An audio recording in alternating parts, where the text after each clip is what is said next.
নমস্কার, শিপ্রা টিউটোরিয়াল চ্যানেলে সবাইকে তোমাদের স্বাগত জানাই। আজকে আমি তোমাদের সপ্তম শ্রেণী ষষ্ঠ অধ্যায় বিষয়বস্তু, সেটা হচ্ছে শাহজাহানাবাদ শহর সম্পর্কে আলোচনা করব। শাহজাহানাবাদ শহর, এই শহর সম্পর্কে তোমাদের আমি আগে বলেছি। হ্যাঁ, যখন দিল্লিকে কেন্দ্র করে 7টি শহরের কথা বলেছিলাম তালিকা সমেত, সেখানে আমি বলেছিলাম শেষ শহরটি সেটি হচ্ছে শাহজাহানাবাদ শহর গড়ে উঠেছিল দিল্লিকে কেন্দ্র করে। সেই শাহজাহানাবাদ শহর সম্পর্কে কিন্তু আজকে আমি আলোচনা করব। এবং তোমাদের আমি আগের ভিডিওতে বলেও ছিলাম যে এই শাহজাহানাবাদ শহরটি তৈরি করেন মুঘল সম্রাট শাহজাহান। মুঘল সম্রাট শাহজাহান তিনি এই শহরটি তৈরি করেন বা এই সিটিটা, এই শাহজাহানাবাদ সিটি এস্টাবলিশ করেন। এটি প্রতিষ্ঠা করেন কখন? 1639 খ্রিস্টাব্দে, 1639-এ। কিন্তু কেন এই শহরটি তিনি তৈরি করেছিলেন? এটা আসলে কারণ ছিল, শুধু শহরটি তৈরি করেননি, তিনি সেখানে তার রাজধানীও স্থাপন করেছিলেন, ক্যাপিটালকেও এস্টাবলিশ করেছিলেন। কিন্তু কেন? আসলে তিনি যখন সিংহাসনে বসেন তখন সুলতানি আমলের যে পুরনো দিল্লি, যাকে ওল্ড দিল্লি বলা হয়, সেই পুরনো দিল্লি খুবই অনেকটা ক্ষয় হয়ে গেছিল, ক্ষতিগ্রস্ত হয়ে গেছিল, ধ্বংসপ্রাপ্ত হয়ে গেছিল। তো সেই ধ্বংস হয়ে যাওয়া, ক্ষয়ে যাওয়া দিল্লিতে তিনি তার রাজধানী স্থাপন করতে চাননি, কারণ তাহলে জাঁকজমকপূর্ণ একটা অনুষ্ঠান তিনি করতে পারতেন না। তাই জন্য শাহজাহান চিরকালই খুবই শখ শৌখিন ওলা মানুষ ছিলেন। তার স্থাপত্য তৈরি করা নিদর্শন থেকে বোঝা যায়। মুঘল সম্রাট শাহজাহানের সময়ে তো মুঘল সাম্রাজ্যের স্বর্ণযুগ বলা হয়, এটা আমি আগে আলোচনা করেছি। তো সেই কারণে তিনি তার রাজধানীকে সুন্দর জায়গায় গড়ে তোলার জন্য তিনি সেইখান থেকে, পুরনো দিল্লি থেকে সরে এসে যমুনা নদীর পশ্চিম দিকে তিনি তার রাজধানী তৈরি করেন বা এই শাহজাহানাবাদ শহরটি গড়ে তোলেন, এবং সেখানেই তিনি কিন্তু তার রাজধানী স্থাপন করেন বা ক্যাপিটাল এস্টাবলিশ করেন যমুনা নদীর পশ্চিম দিকে। এবং এইখানে তিনি নিজে একজন সার্বভৌম শাসক হিসাবে নিজেকে প্রতিষ্ঠিত করেন, একজন সোভারেন রুলার হিসাবে মুঘল সম্রাট শাহজাহান। এই যে শাহজাহানাবাদ শহরটি, এটি কিন্তু খুবই পরিকল্পনা করে করা হয়েছিল, পরিকল্পনা মাফিক গড়ে তুলেছিলেন তিনি, এবং প্রায় 15 বছর সময় লেগেছিল এই শাহজাহানাবাদ শহরটি গড়ার জন্য।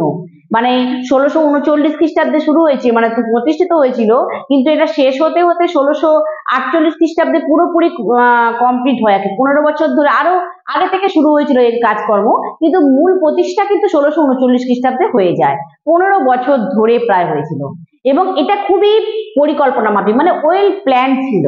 এবং এটা এখানে আর কি হিন্দু শাস্ত্র, ইসলামিক শাস্ত্র মেনে কিন্তু পরিকল্পনা করা হয়েছিল। হিন্দু স্ক্রিপচার এবং ইসলামিক স্ক্রিপচার বেস করে কিন্তু এর প্ল্যানটা করা হয়েছিল। তাই খুবই পরিকল্পনা মাফিক বা ওয়েল প্ল্যান ছিল এই শাহজাহানাবাদ শহরটি। এই যে শহরটি, এই শহরটিকে ঘিরে একটা বিরাট উঁচু বড় পাথরের পাঁচিল ছিল, স্টোন ওয়াল যাকে বলে, হিউজ একটা হাই লেভেলে একটা পাঁচিল দিয়ে পুরো শহরটাকে ঘিরে রেখেছিলেন তিনি। এবং এই যে দেওয়াল, পাঁচিল যে ছিল বা পাথরের দেওয়াল, সেই পাঁচিলের গা ঘেঁষে প্রায় 27টি ছিল বুরুজ। 27টি বুরুজ। বুরুজ মানে কি জানো? স্তম্ভ বলে, পিলার। তোমরা দিল্লি গেলে দেখতে পাবে প্রচুর এরকম পিলার রয়েছে, স্তম্ভ।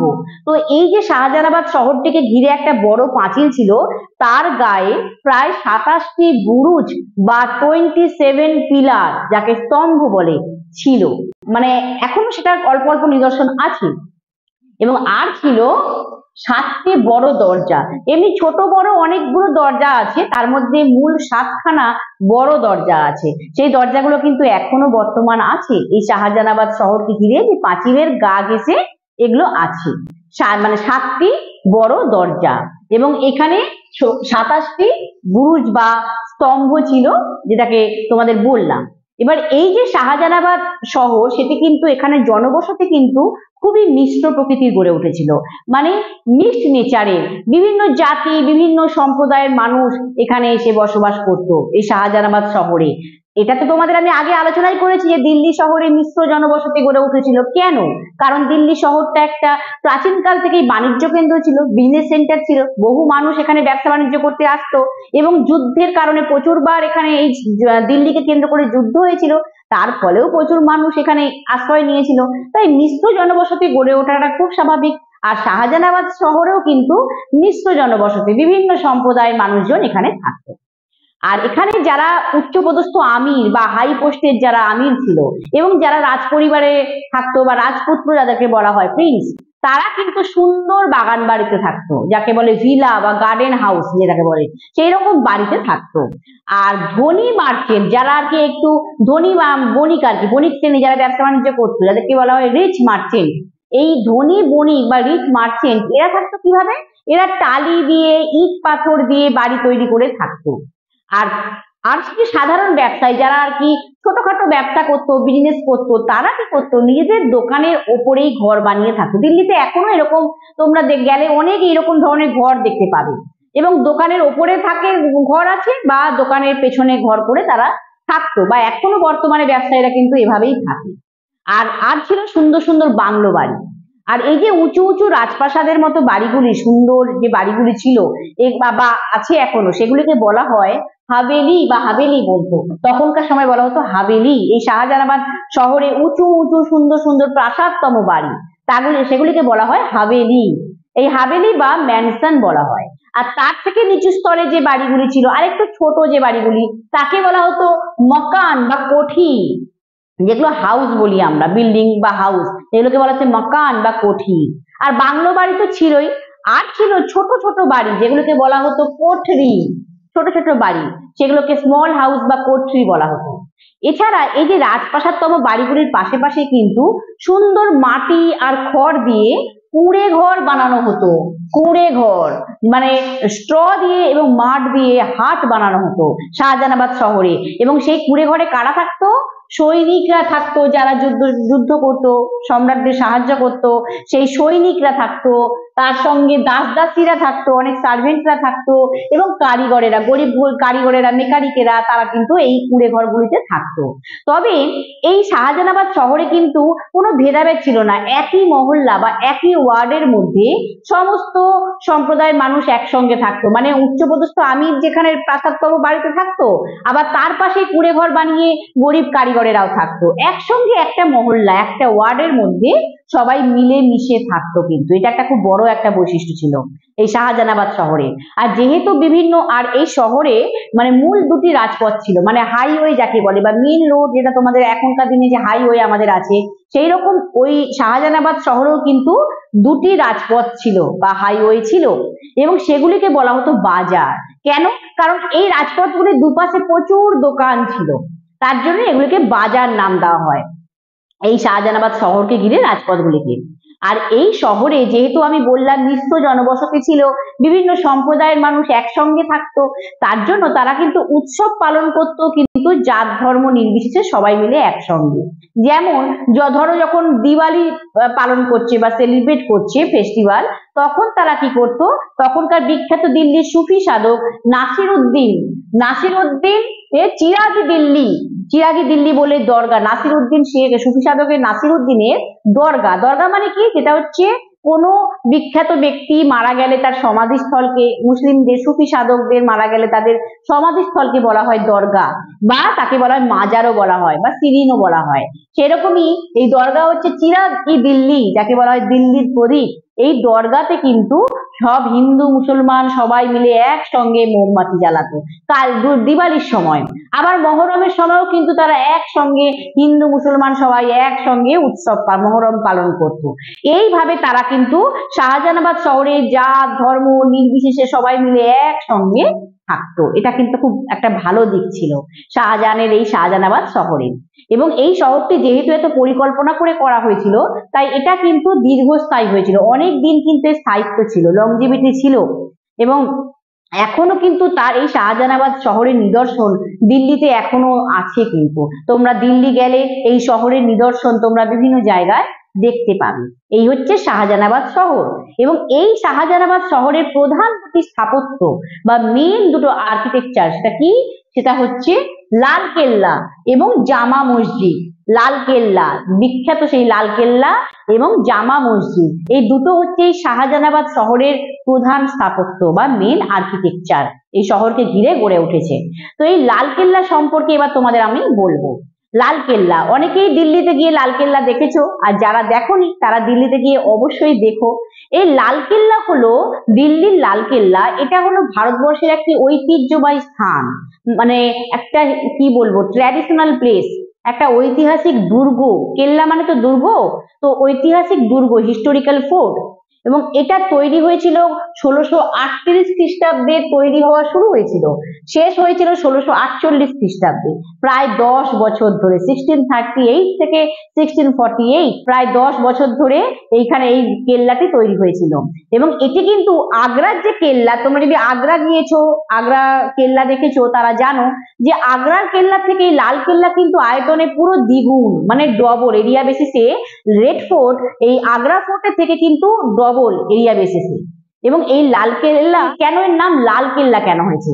কারণ এটি তৈরি হয়েছে লাল বেলে পাথর দিয়ে তৈরি হয়েছে, রেড স্যান্ডস্টোন, এটা দিয়ে এই বিল্ড হয়েছে এই রেড ফোর্ট, তাই জন্যই এর নাম লাল কেল্লা বা রেড ফোর্ট। বোঝাতে পারলাম কেন এর নাম লাল কেল্লা?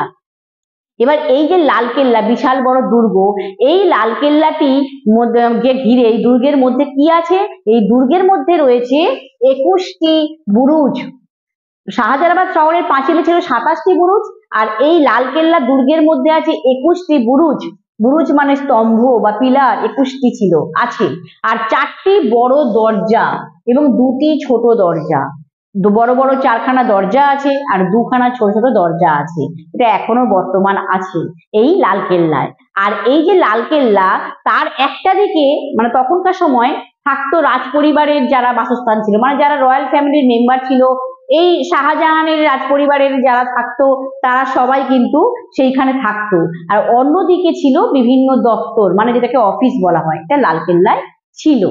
আর এই যে দুর্গ এবং তার শহর, শাহজাহানাবাদ শহর, তার মাঝখান দিয়ে প্রচুর নালা বয়ে গেছে, মানে নালা বয়ে যেত আর কি, সেখান থেকে জল বয়ে যেত, জল সরবরাহ হতো। এই নালা বা ড্রেন গুলোকে বলা হয় জলবাহী নালা, জলবাহী নালা বা ওয়াটার চ্যানেল। এবং সেই জলবাহী নালাগুলোকে মানে বলা হয় যে নেহার ই বিহিসত, নেহার ই বিহিসত বা স্বর্গের খাল। এই জলবাহী নালাগুলোকে বা ওয়াটার চ্যানেলগুলোকে কি বলা হয়? নেহার ই বিহিসত বা স্বর্গের খাল। এগুলোকে ইসলামী রীতি মেনে এই সমস্ত খালগুলোকে বলা হতো মুঘল সাম্রাজ্যের সমৃদ্ধির প্রতীক, মানে symbol of prosperity of Mughal empire. এইটা কিন্তু বলা হতো এই নেহার ই বিহিসতকে বা স্বর্গের খাল বলে যাকে বলা হতো, এই জলবাহী নালাগুলোকে বলা হতো। এবং এই লাল কেল্লা বা রেড ফোর্ট, এটা মুঘল সাম্রাজ্যের একটা কেন্দ্রবিন্দু ছিল, একটা মেইন সেন্টার ছিল। এবং যখন ব্রিটিশ শাসনের সময় তখনও কিন্তু এই লাল কেল্লা খুবই একটা গুরুত্বপূর্ণ স্থান ছিল।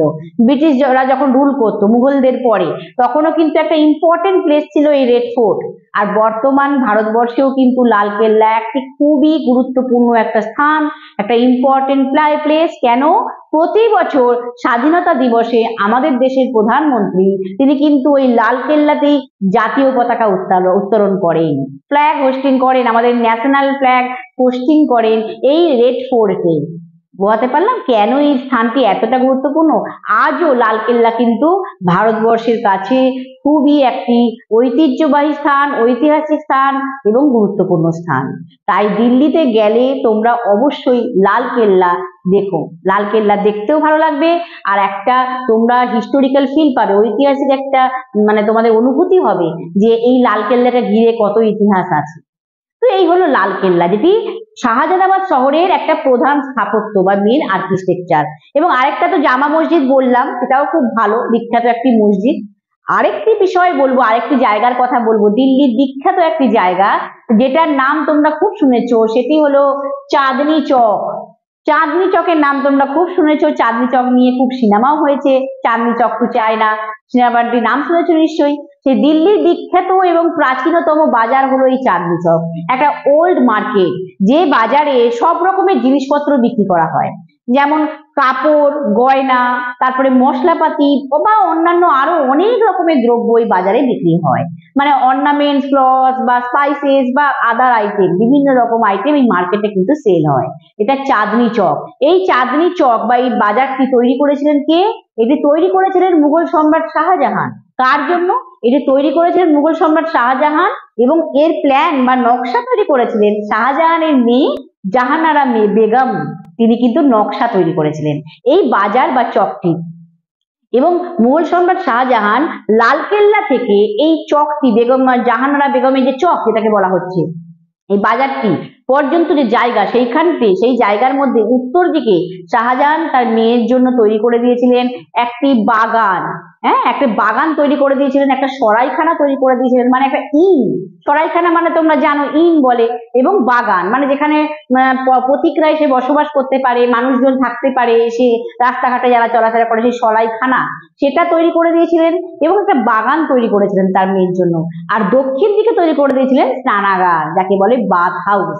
এটা কিন্তু এই চাঁদনী চক, এই জাহানারা বেগমের চকের মধ্যেই কিন্তু মানে এই স্নানাগারটি আছে, বা এখনো ছিল, তখনকার সময় ছিল, এখনো তার আছে অবস্থান, মানে বর্তমান আছে সেই চকের মধ্যে বাজারটা। আর এই চক বাজারের মধ্যেই স্নানাগারটা। এবার এই যে স্নানাগারটা, এই স্নানাগারের নামকে কেন্দ্র করে কিন্তু চাঁদনী চক নাম হয়েছে। কেন? কারণ গল্প বলা হয় যে মানুষের মুখে মুখে কথাতে বলা হয় যে এই স্নানাগারে নাকি রাত্রিবেলা চাঁদের আলো প্রতিফলিত হতো।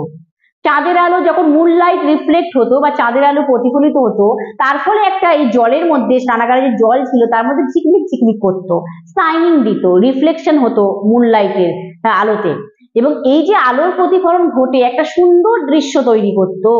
তার থেকে এর নাম হয়ে যায়, এই বাজারটির নাম হয়ে যায় চাঁদনী চক। বোঝাতে পারলাম কিভাবে নাম হয়ে যায়? মানে এই চকের মধ্যেই তো স্নানাগারটি আছে। তো এই স্নানাগারে যখন ওই চাঁদের আলো পড়ে ঝিকমিক ঝিকমিক করতো, সেইখান থেকে স্নানাগারের নামে চাঁদনী আর বাজারের নাম চক, সেখান থেকে চাঁদনী চক নাম হয়ে গেছে। আবার অনেকে কি বলে যে এই বাজারে তো প্রচুর রকমের জিনিসপত্র বিক্রি হতো, আর তখনকার দিনে সোনার উপর কয়েনের মাধ্যমে জিনিসপত্র লেনদেন করা হতো, বিনিময় প্রথা ছিল, বার্টার সিস্টেম ছিল, গোল্ড কয়েন, সিলভার কয়েন। তো এই বাজারে প্রচুর এরকম সোনার উপর কয়েনের, মানে গোল্ড সিলভার কয়েনের ঝিলিক দেখা যেত বা চিকমিক চিকমিক সাইন দেখা যেত। তো সেইখান থেকেও কিন্তু এই বাজারের নাম চাঁদনী চক হয়েছে বলে অনেকে বলে থাকে। তো এটাও একটা কারণ চাঁদনী চক নামটা কেন হয়েছিল। আর দিল্লির এই বিখ্যাত চাঁদনী চক, এটা থেকে অনুপ্রাণিত হয়ে কিন্তু কলকাতাতেও চাঁদনী চক তৈরি হয়েছে। তোমরা কলকাতাতেও চাঁদনী মার্কেট যাকে বলা হয়, সেটা কিন্তু এখানে কলকাতাতেও আছে। তো এই চাঁদনী চক কিন্তু একটা বিশাল বড় বাজার। বর্তমানে দিল্লির এটা একটা খুবই গুরুত্বপূর্ণ জায়গা। তাই তোমরা দিল্লি গেলে চাঁদনী চক অবশ্যই কিন্তু যেও, মানে ভিজিট করো আর কি। তো এই হলো দিল্লির গুরুত্বপূর্ণ স্থান। এক হচ্ছে লালকেল্লা, দুই হচ্ছে চাঁদনী চক, আর তার আগে তোমাদের শাহজাহানাবাদ শহরের কথাও আমি বললাম, যেগুলো খুবই গুরুত্বপূর্ণ জায়গা। দিল্লিতে এখনো তার নিদর্শন আছে। দিল্লি আসলে একটা ঐতিহাসিক শহর, হিস্টোরিক্যাল সিটি, বিভিন্ন রকম ঐতিহাসিক জায়গা তোমরা এখানে গেলে দেখতে পাবে। আর এই ইতিহাস জেনে যদি আরো যাও তাহলে আরো দেখবে জিনিসটা দেখতে ভালো লাগে। এই হলো এই তিনটি বিষয় নিয়ে আলোচনা। এর থেকে কিন্তু প্রশ্ন আসবে, তোমাদের গুরুত্বপূর্ণ সব প্রশ্ন কিন্তু আসবে এখান থেকে। তো তার আমি আশা করি তোমাদের বোঝাতে পারলাম যে লালকেল্লা, তার বর্ণনা, শাহজাহানাবাদ শহরের বর্ণনা এবং চাঁদনী চক কেন চাঁদনী চক নাম হয়েছে, আশা করি তোমরা বুঝতে পারলে। তো এই আলোচনা শেষে আমি বলতে চাই সকলের উদ্দেশ্যে, যারা এখনো শিপ্রা টিউটোরিয়াল চ্যানেলটি সাবস্ক্রাইব করোনি তারা চ্যানেলটি সাবস্ক্রাইব করে নিও এবং পাশে থাকা বেল আইকনটি অবশ্যই প্রেস করো, তাহলে নোটিফিকেশন পাবে। আর যারা নিজেরা দেখছো তারা বাকি অনেকদের বন্ধু বান্ধবদের শেয়ার করো, যাতে তারাও ইতিহাস বিষয়টির দ্বারা উপকৃত হয় এবং ইতিহাস বিষয়ের প্রতি আতঙ্ক কেটে যায়। এইটাই আমার কিন্তু মূল উদ্দেশ্য। তাই অবশ্যই শিপ্রা টিউটোরিয়াল চ্যানেলটি সাবস্ক্রাইব করে নাও। এখানে আমি আমার আলোচনা শেষ করছি। নমস্কার।